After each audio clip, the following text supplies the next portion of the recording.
Fala, meus patrulheiros! Tudo certo com vocês? Bem-vindos de volta a mais uma aula. É o seguinte, essa aula vai ser um pouco para amaciar a carne para depois vocês tomarem porrada. Porque aqui a gente é casca grossa. Não tem para onde correr. É o CPEM. Então, ó, nessa aula aqui a gente vai ver como é que o inglês já está na nossa vida, na vida de vocês, no nosso cotidiano. E vocês não percebem, mas vocês já têm muita carga do inglês para poder usar e passa despercebido por vocês. Tranquilo? Então, ó, vamos começar aí, o inglês bonitinho. Tá sem o acento ali, mas isso a gente releva, não se preocupa com isso. Análise de texto da língua inglesa. Ó, nós temos aí um pequeno texto, tranquilo? E o que eu quero que vocês vejam é o seguinte. Por maior que seja ali o texto, vocês só vão precisar sacar a questão que... Professor, eu vi que tem muitas palavras, muitas delas eu não conheço, mas eu só quero que vocês saquem o seguinte, o contexto. Pega o contexto. Vamos voltar ali para ele, ó. Pega o título do texto ali, ó. Ali onde tem um pontinho no começo. Qual é o título do texto? Chicago. Chicago. Então, se eu perguntar a vocês, o primeiro texto que a gente está vendo aí fala sobre Chicago. É o título. Tá na cara. Então, você já desenrolou aí o que você vai ver. Porque Chicago é o título do texto. Então não vai estar falando de outra coisa. Tranquilo? Bem simples. Ó, ali tem um monte de palavra, tem um monte de verbo que está no passado, alguns no presente, e vocês vão ver assim por diante. Então, ó, vamos fazer o seguinte. Eu vou deixar aqui, vocês dão uma pausa aí no vídeo. Vocês tiram print, se quiser escrever melhor, vocês estejam com esse texto aí na mão, para a gente poder trabalhar, certo? Então, ó, vamos voltar aqui para mim. Chicago. Temos um texto aí. Vou lendo aqui para vocês e lembrando, não se preocupa com pronúncia. Você só vai se preocupar com a pronúncia depois que estiver aprovado no cargo. Tiver lá, funcionário público, com dinheiro no bolso, no cargo bacana que você tanto quer, PRF, e é isso, acabou. Aí você se preocupa em aprender a pronúncia das palavras para poder se comunicar e viajar para o exterior. É isso aí. Então, ó, Keith recently came back from a trip to Chicago,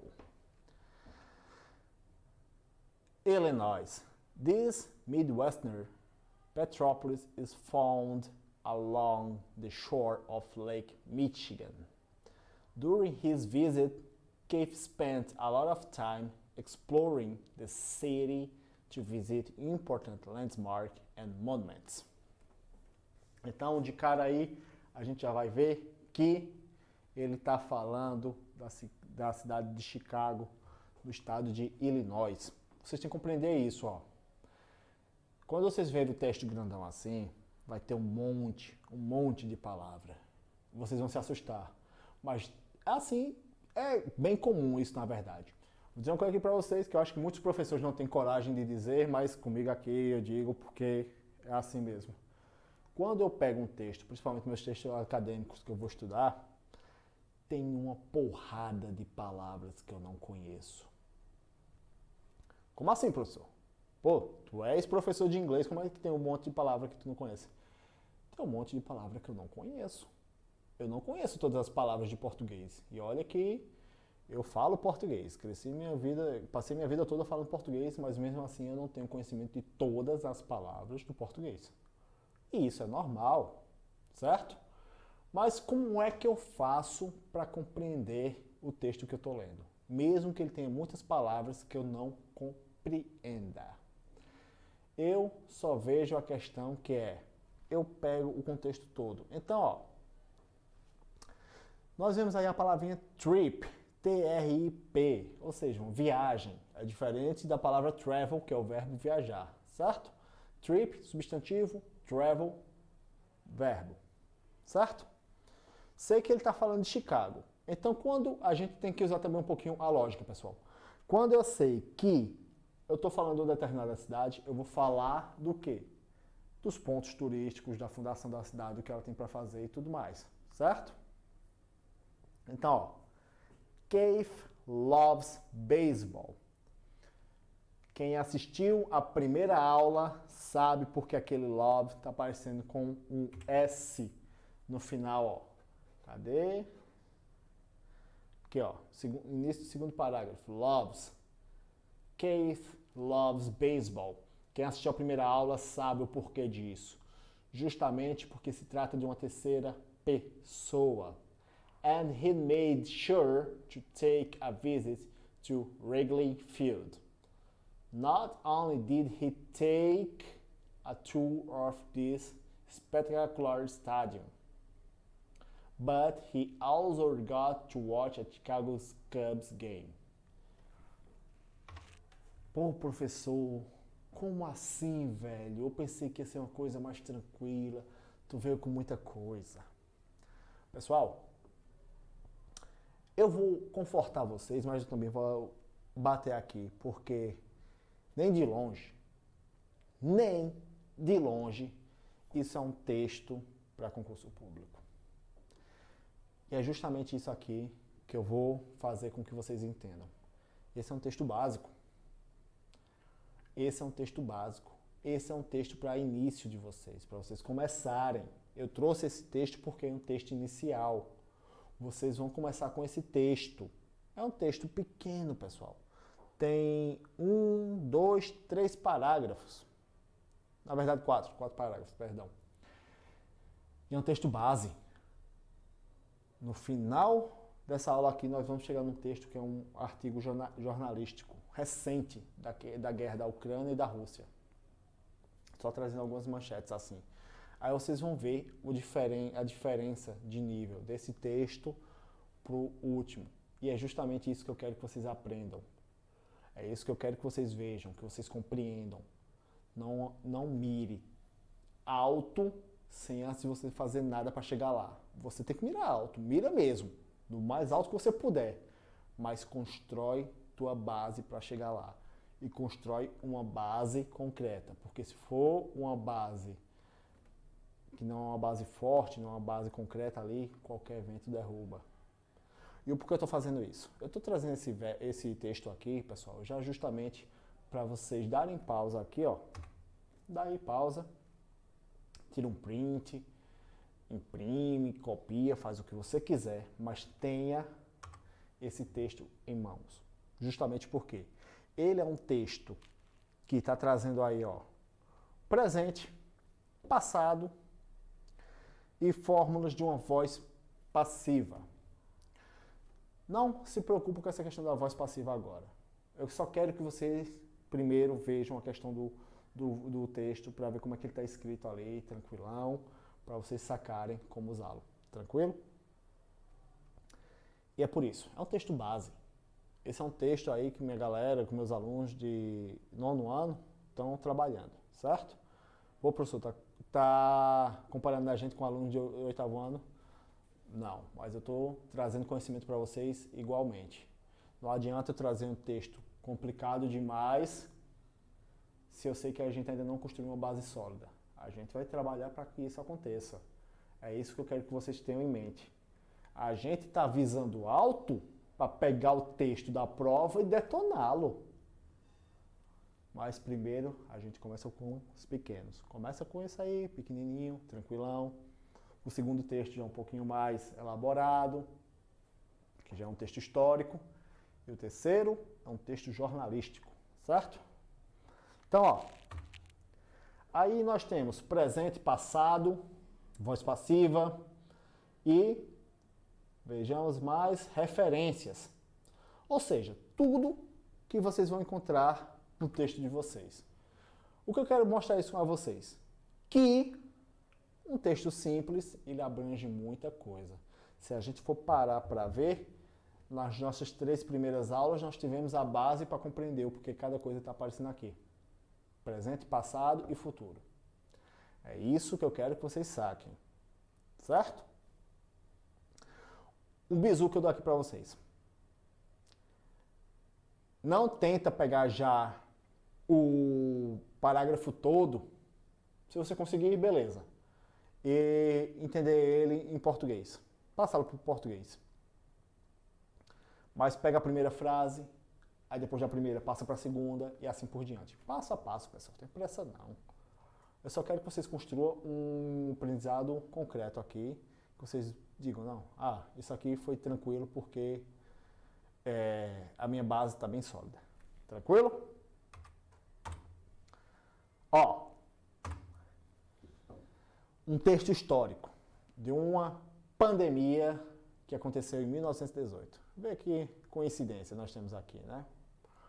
Então, ó, nós vamos aqui e vamos ver do que se trata o terceiro texto. The Spanish Flu Pandemic of 1918. Pessoal, só tendo visto o título do texto, do que ele se trata. Vamos lá. Vocês deram pausa aí no vídeo, de novo, volta ali e vê. Justamente, pegou o título e vocês já sabem do que o texto se trata. Simplesmente da gripe espanhola de 1918. Veja que nesse texto aqui, ele já está com base no passado, ou seja, provavelmente toda a estrutura dele vai aparecer no passado. Professor, mas por que disso? Assim, porque eu quero que vocês vejam. No primeiro texto nós temos uma mescla entre passado e presente. No segundo, nós temos um texto provavelmente todo no passado. Como assim, professor? Provavelmente. Porque ele já aconteceu, pessoal. Ele já está em 1918. Esse fato aí tem mais de 100 anos, ou seja, tem 104 anos. Então está no passado. Já são coisas que aconteceram ali. E, enfim, é isso. Eu quero que vocês analisem isso por completo. Começa com esses pequenos textos. Um é mais simples, esse aí já vem com um pouquinho mais de dorzinha de cabeça aí para vocês baterem a marreta na bigorna. E vocês vão ver que, por exemplo, pandemic, ficou uma palavra muito comum hoje em dia para nós, né? Isso que nós vivemos. Então, ó, World War. Essa palavrinha war, nós também temos visto muito nos telejornais, nas reportagens de internet, por conta da Ucrânia e da Rússia. Então, o que eu quero ver que vocês saquem é o seguinte, que nesses textos nós vamos ver coisas que para nós é familiar. Por quê? Porque você já tem acesso ao inglês, você já tem o inglês ali dentro de você só não percebe. Você já usa o inglês todo santo dia. Todo santo dia você está ali com o inglês. Você está batendo no inglês todo santo dia. Você está ali absorvendo, consumindo e nem imagina. Eu não, professor, não tenho acesso ao inglês não. Tem sim, quando você faz um post no Instagram. Quando você faz um post no Instagram, vê só. Você não fala a palavra postagem. Você fala, eu vou fazer um post. Eu vou fazer um Twitter, ou, como a gente fala aqui no Brasil, brasileirado, né, twittar. Me manda um WhatsApp, ou seja, que é uma mensagem no WhatsApp. Eu tô com fome, vou pedir algo no iFood. Vê só, sei lá, Joãozinho 13 vai fazer uma live no Instagram. Vê só o quanto você tem de inglês aí, você nem imagina. Então vamos voltar lá no texto. É um texto histórico, mais elaborado, certo? Vocês vão encontrar aí palavras técnicas e é um texto todo formal, porque é um texto que pode ser atribuído também a um texto acadêmico. Tranquilo? É só sacar isso aí, ó. Essa questão aí, pessoal, é muito importante que vocês trabalhem com empenho. Por quê? Porque o texto, como ele estiver escrito, pode determinar a questão das suas respostas. Ou seja, só para você sacar o modo como o texto está escrito, você já pode matar ali a questão. Isso é importante, isso aí pode custar uma questão para você. Eu não quero isso para vocês, eu quero que vocês cheguem ali, batam na questão e acerte tranquilamente. É isso que eu quero para vocês. E é por isso que eu bato muito, por quê? Porque eu também sou professor da galera que vai escrever texto para mestrado. Eu pego e corrijo muita coisa. Então, assim, são alguns erros, pessoal, que eu não quero que vocês cometam e eu bato o olho, vejo que é um erro recorrente. Então, não estou dizendo que vocês vão cometer o mesmo erro, mas possa ser que aconteça com vocês. É um erro de vício, como a gente costuma chamar. É uns vícios assim, de linguagem que acabam ferrando com uma pontuação. Então, ó, nada de pressa, certo? Vocês aí quando estiver estudando, vão sentar, vão ver palavra por palavra. Palavra que não souber, circula, risca, vai no dicionário. Detalhe. Eu sou totalmente contra o Google Tradutor. Mas reconheço que ele também é muito bom. Porém, se você tiver acesso a um dicionário físico, use nessas horas. E eu vou dizer o porquê. Com o dicionário físico, você está ali folheando, ao mesmo tempo que você está procurando uma única palavra, você já vai vendo outras. Então você bate o olho em uma, depois vê outra, depois vê outra. E nisso você vai conseguindo mais vocabulário. Já no Google Tradutor, que é o que muita gente usa, você botou lá a palavra, já aparece o resultado. É bom? É, não vou mentir não. É um excelente dicionário. Mas eu ainda sou adepto do dicionário físico, por quê? Por conta de que você vai estar lá folheando, folheando, folheando e vai vendo novas palavras. Ou seja, você já vai estar adquirindo vocabulário sem que você perceba. Tranquilo? Vamos continuar. E aqui, o crying on EU. Esse, pessoal, é um texto jornalístico da BBC, ok? Saca só. Aí é um texto formal que está ali nos trazendo informações. Nós trouxemos 3 textos aqui.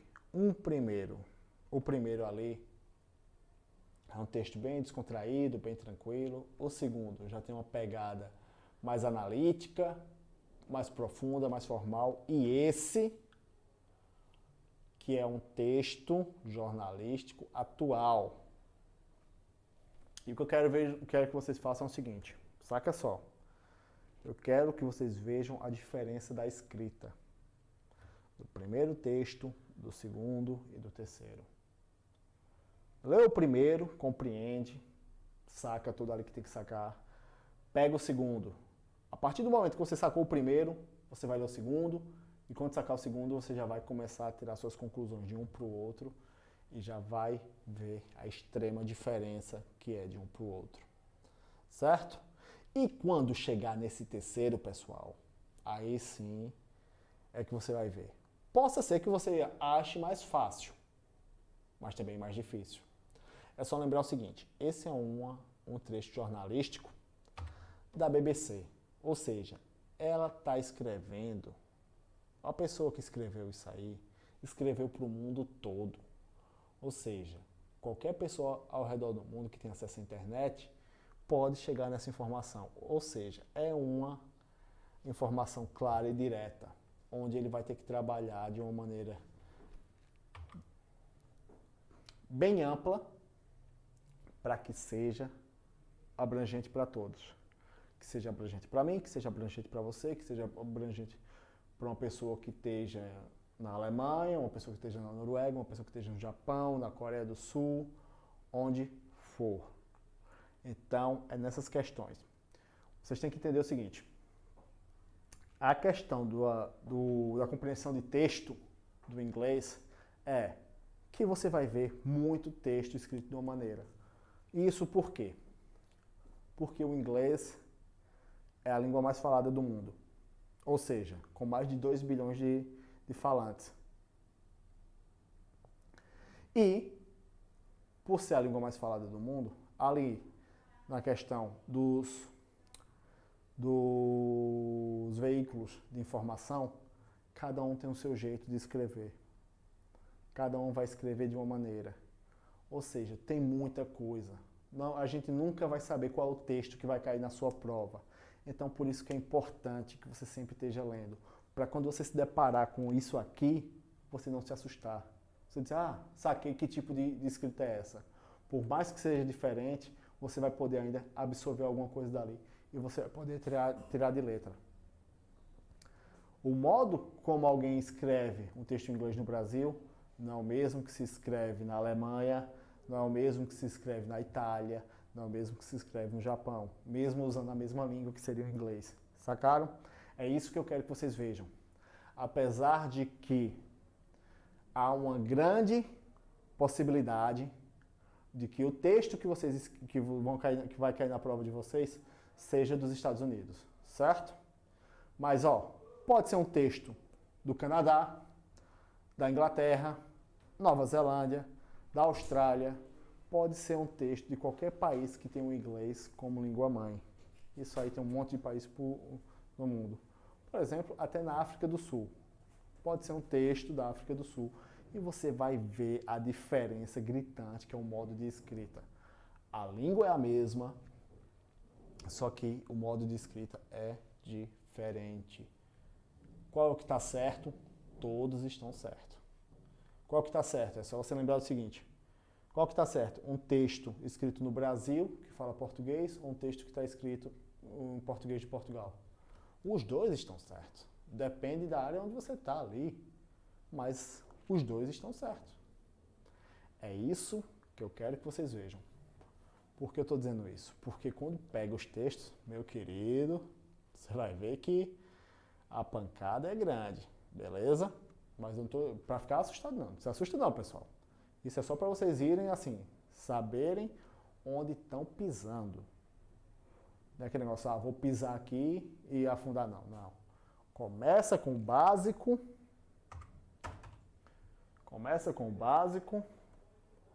Pega um mais avançado. E por último, vai aí. E esse texto aí, o último que nós estamos vendo, é um texto até bem tranquilo. Quando vocês estiverem mais à vontade com a questão do inglês aí, vocês vão ver que é um texto de compreensão fácil. É só uma questão de vocês estarem maturados naquilo ali, vocês estarem centrados, vocês estarem confiantes.